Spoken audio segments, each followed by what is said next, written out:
Mos e injoro më. Ja çfarë I ndodh zemrës nëse ha djathtë çdo mëngjes, në një botë ku shëndeti është gjithnjë në rrezik për shkak të mënyrës së jetesës moderne, ushqimi është ndër armët më të forta që kemi për të mbrojtur trupin ton.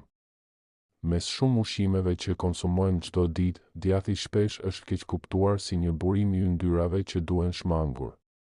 Por e vërteta është shumë më komplekse dhe shumë më e fuqishme.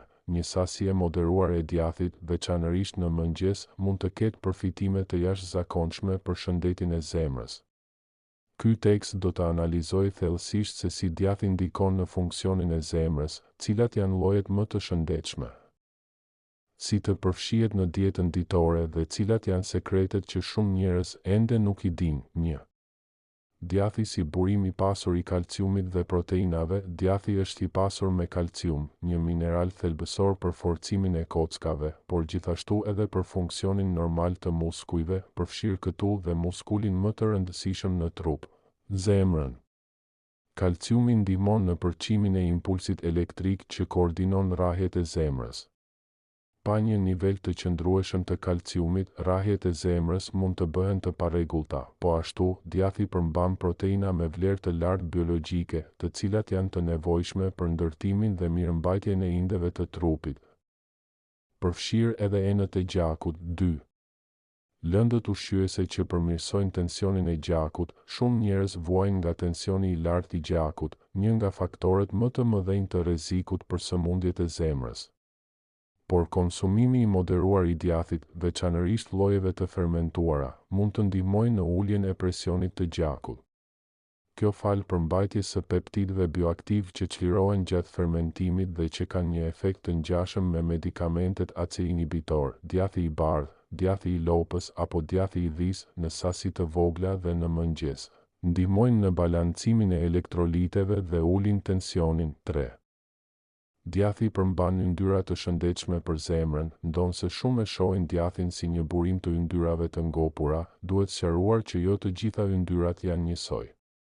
Yndyrat që gjenden në djathin natyral, veçanërisht në format artizanale, përmbajnë acide yndyrore të dobishme si sallo, konjugated linoleic acid, e cila ka treguar përfitime të mëdha për metabolizmin dhe shëndetin kardiovaskular.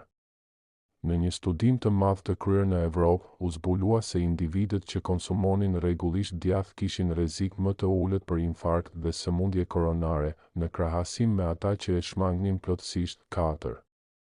Probiotikët në djath dhe roli I tyre në uljen e inflamacionit.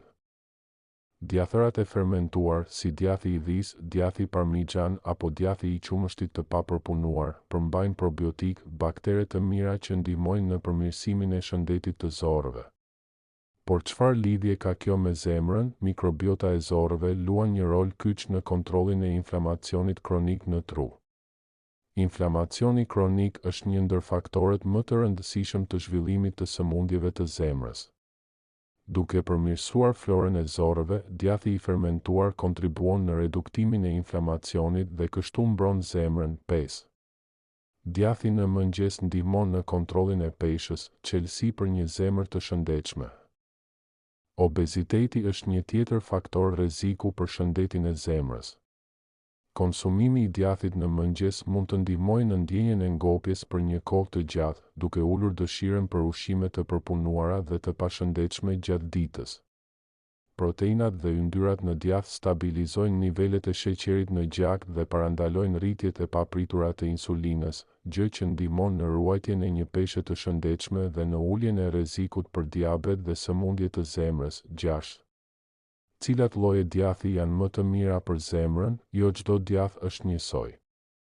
Kur flasim për zemrën, më të mirët janë djathi I dhisë, I pasur me probiotik. Më pak yndyr, më I tretshëm, djathi I qumështit të papërpunuar, ka enzima natyrale dhe baktere të mira, djathi I freskët, ricotta, mozzarella e freskët, më pak yndyr dhe natrium, parmigiani, në sasi të vogla. Burimi mirë kalciumi dhe probiotikësh, shmangni djathërat shumë të kripur ose të përpunuar industrialisht, pasi ato përmbajnë sasi të mëdha natriumi dhe aditiv që mund të dëmtojnë zemrën. 7. si ta konsumoni në mëngjes për efekt maksimal. Më poshtë janë disa mënyra të zgjuara për të përfshirë djathin në mëngjesin tuaj: tost me bukë integrale, avokado dhe pak djath të bardhë, omlet me perime dhe djath mozzarella. Djath i freskët me ara dhe mjalt, dozë energjie dhe zemër të fortë, sallat me rukola, domate dhe djath të dhisë. Çelësi është moderimi, një sasi prej 30-50 gram djath në mëngjes është më se e mjaftueshme për të përfituar nga vetit e tij. 8. Rreziqet e mundshme dhe si t'i shmangim. Edhe pse djathi ka shumë përfitime, ai mund të bëhet i dëmshëm nëse konsumohet në sasi të mëdha ose në forma të përpunuara. Sasia e lartë e natriumit, yndyrat e keqformuara, trans, në djathërat e paketuar, apo shtesat kimike janë faktorë që duhet shmangur. Zgjidhni gjithmonë djath të freskët, bio ose të bërë në shtëpi. Lexoni etiketat dhe shmangni djathërat që përmbajnë më shumë se 400 mg natrium për 30 g produkt. 9.